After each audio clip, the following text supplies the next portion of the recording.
Today, we are living in the era of new normal.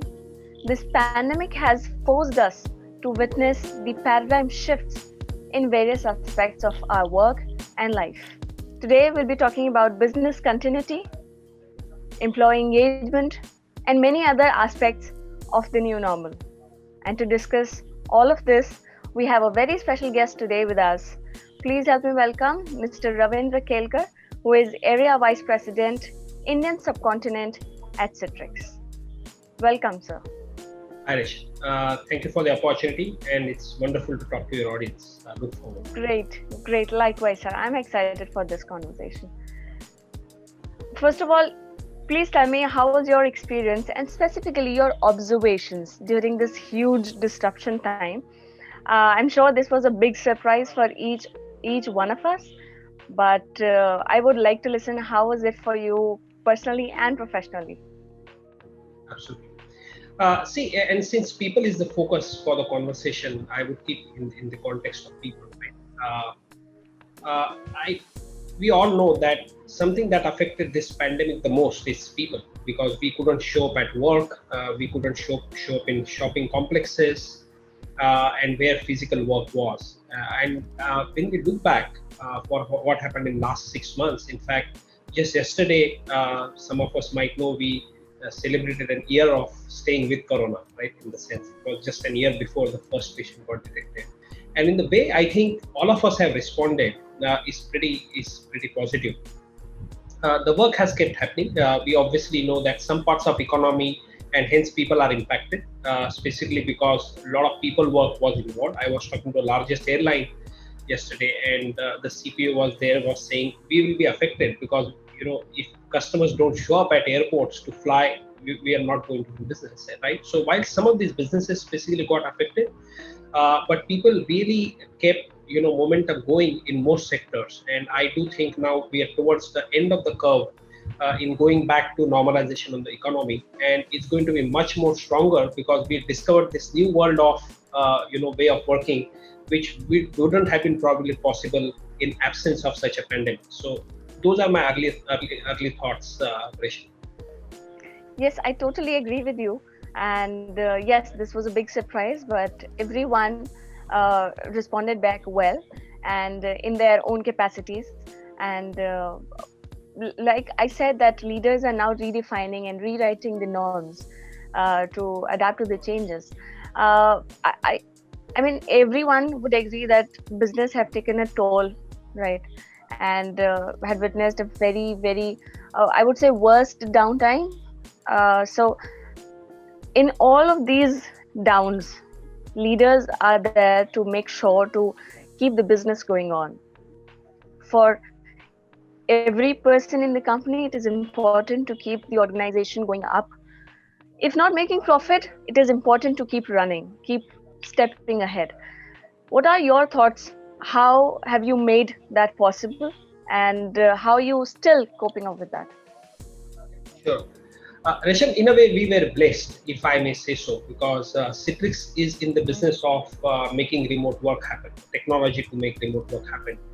And I don't want to talk philosophical per se, but we had a huge responsibility because whilst we were ready, we started planning for this kind of new way of work early in Jan. And by the time the pandemic hit, say India, 100% of our employees were ready to work at home, and we were all set. But because we are in the world of technology where we can empower now customers for remote work, I really felt our people responded extremely well. March onwards, while some of the other industries were going with downturn, for us, it was a busy time. It was absolutely busy time because lots of our customers were massively expanding on the infrastructure now to enable that remote work happen. And I'm pretty happy with the way our team came across, working over weekend, meeting with customers and partners extensively, going beyond, and it was just amazing. So for the first time, after so many years of being in technology world, I really felt that we had something worthwhile to really respond to such a pandemic, and it will be once in a lifetime experience for me, at least personally. Yes. I mean, you would also agree that this pandemic has given us a lot of room to innovate, to collaborate, and also in a way to deal with the extreme things, extreme challenges in the whole ecosystem. The communication have also taken a new phase, communicating with employees, communicating with partners, senior leaders, and other team managers have taken a new phase.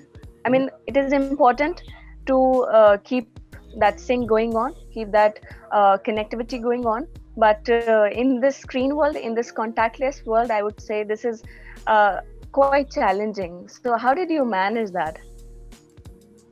Yeah. I think what has happened in parallel, and some of us in technology world are going to have a different answer than some other in other industries, right?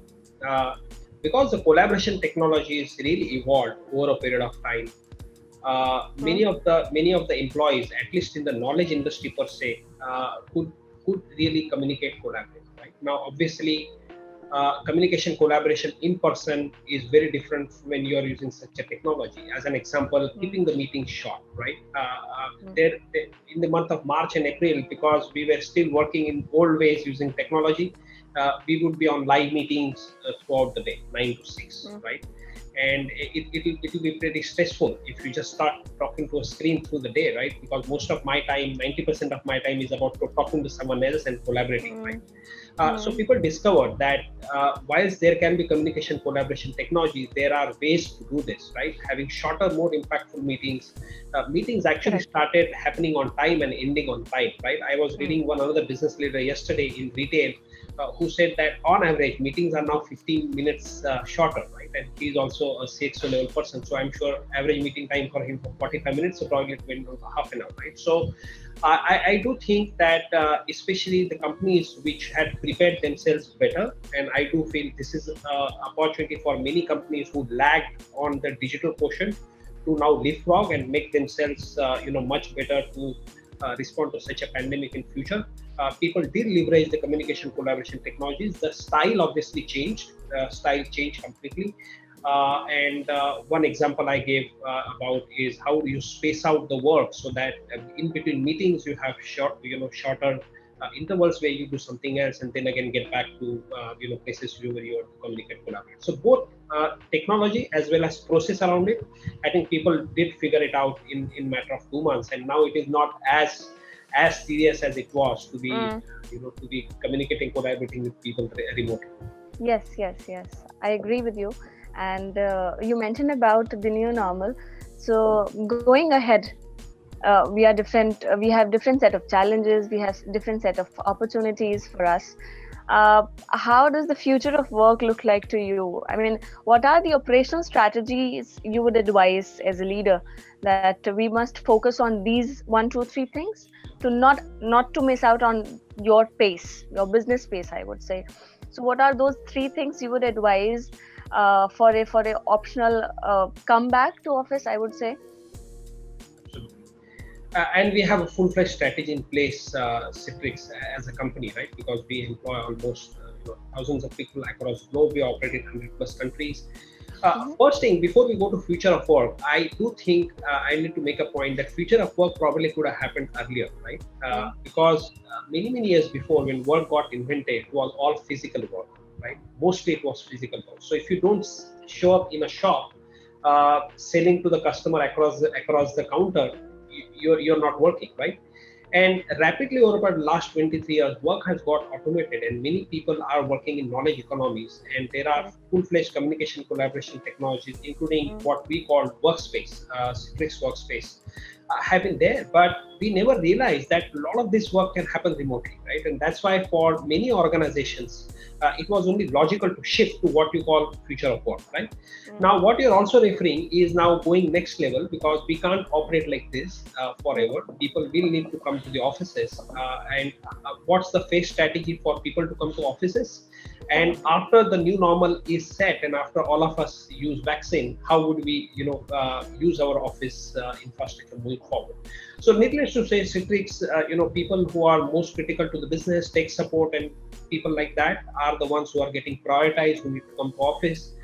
Folks like us who are mainly in the business of being with customers would be the last ones to turn up to the office, right? Because we need to maintain a ratio across multiple countries. There are specific regulations on what percentage of people can come to office and things like that. And like most of your audience and their respective companies, we have a phased out strategy. What we have definitely decided as a company though, and we are not, what I hear from our CEO and CPO, Chief People Officer, that we're not going to give a guideline to the team members saying, oh, you can work ever from home or anything of that sort. Let them choose what work style they need, because we firmly believe that Citrix offices will be used as hub and spoke, right? When people just want to have a change in coffee taste, right? I'm now getting bored with coffee at home. I can probably go to the office and have coffee with one of my colleagues, right? And the office infrastructure should allow that.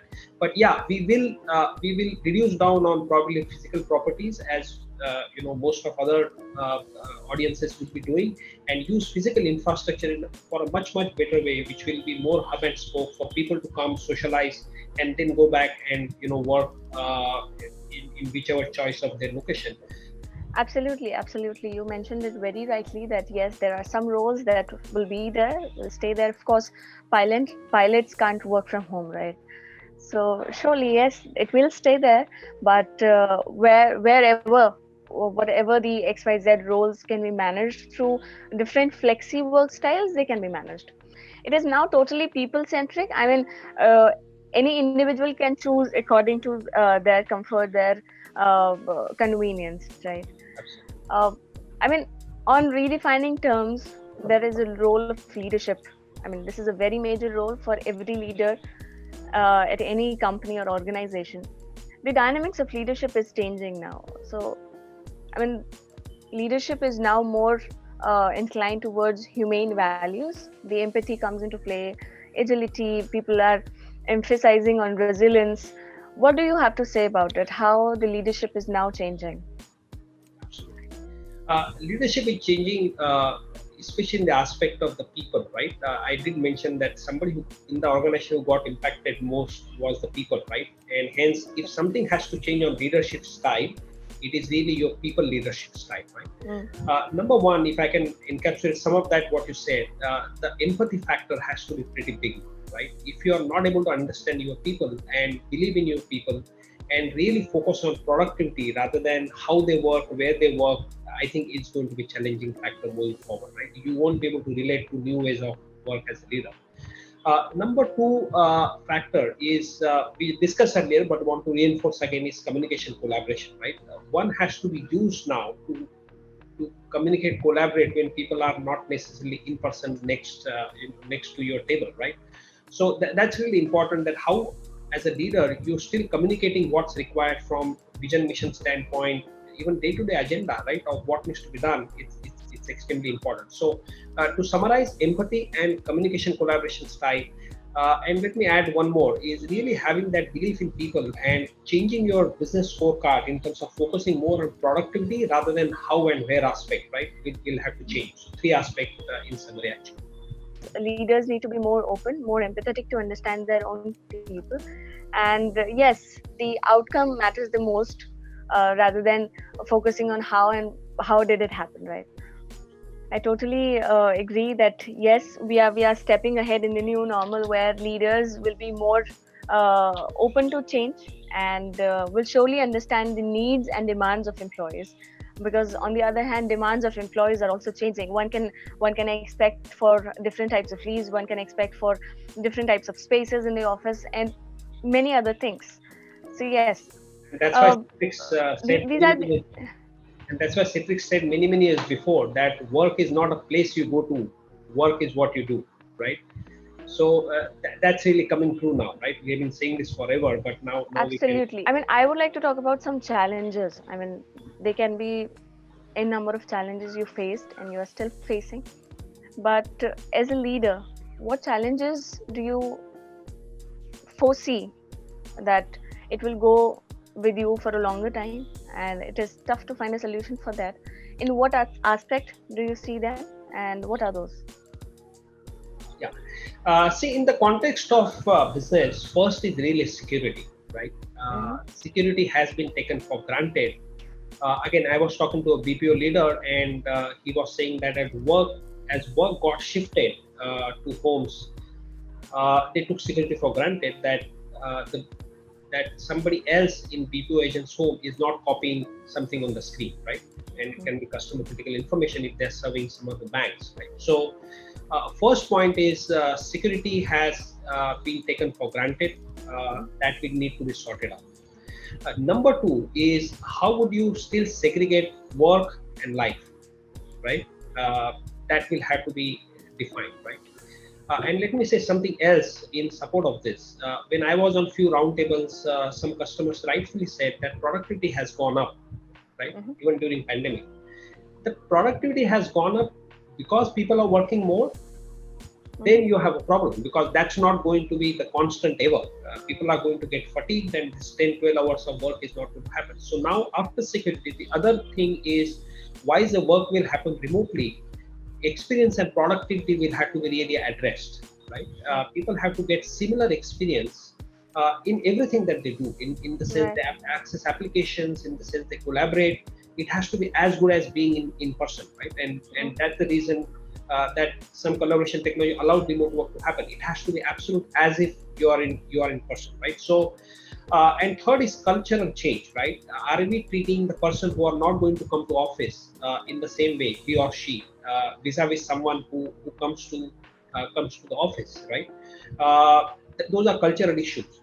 There can be meetings starting June, when hopefully some of us will be, would have taken the vaccine, where 80% of the employees would be in office for whatever reason, and 20% are remote. Now, are you treating them differently for whatever reason, right? Mm. And number four aspect challenge is really business leaders to get used to this scorecard of output rather than the efforts, right? Or you being able to see the person working for 8 hours, and then output doesn't matter. It has to become vice versa, that you don't see Yeah. the person for the days together, but then the output matters. So in summary, security, I think it has been taken for granted. It's a matter of time that it starts hurting us and affecting us, so let's be proactive on that.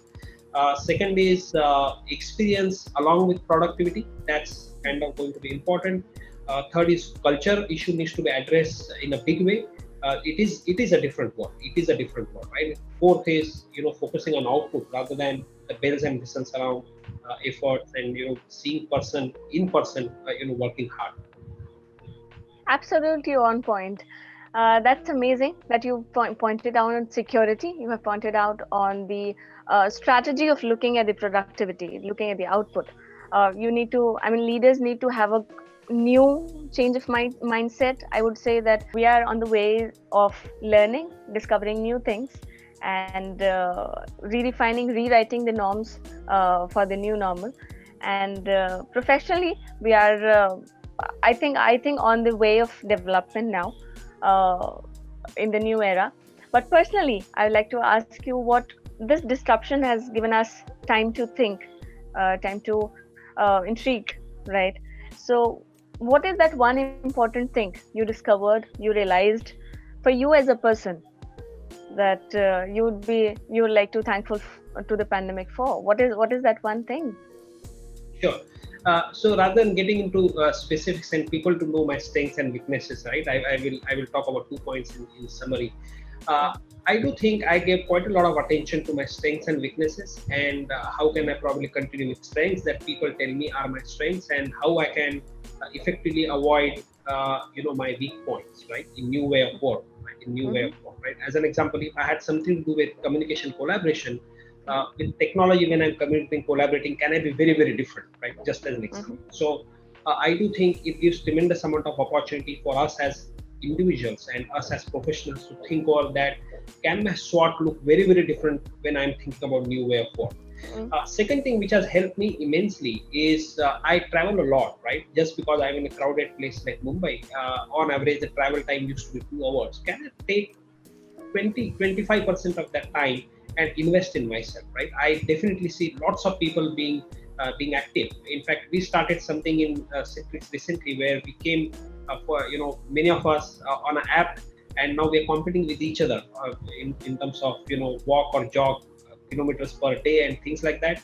In normal way of working, this would not have stuck us. So the entire portion of wellness, I think there is more focus now because people are getting probably required time for that, right? So two aspects as individuals with new way of work, how can you reinvent yourself? 20, 30, 40% great opportunity. As I made that point for businesses, that businesses we don't treat this as inflection point can probably get left behind. Same applies to us as individuals.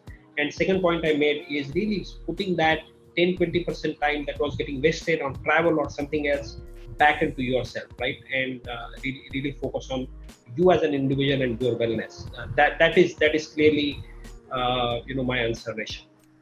You surely touched upon on a very important point that yes, self-care is important, and to invest some of the time in yourself is really crucial.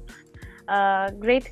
And I mean, people leaders in this transformational age is facing many challenges. So what is that one message of motivation, or what is that one advice you would like to give to people managers, HR leaders? Yeah, I'll go back to a few things that I said in terms of how leadership would be different, and that Mm-hmm. definitely would be my advice. People quotient needs to be highest ever at the cost of repetition. People are the ones who are impacted the most right now.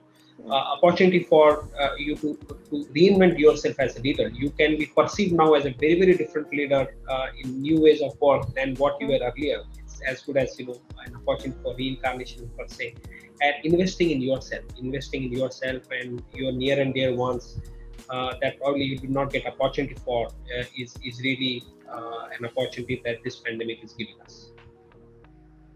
I truly think that these are really valuable and useful insights you have given us, and you have amazingly summed up that yes, people is at the center. Leaders need to reframe their strategies and plans and norms for the new normal, and also there are plenty of opportunities coming into our way to redefine our ways of work and life. Great talking to you. Thank you so much for your time and valuable insights. I'm highly grateful to you. Thanks, Resham, and thanks to the audience as well. Really appreciate it. Thank you.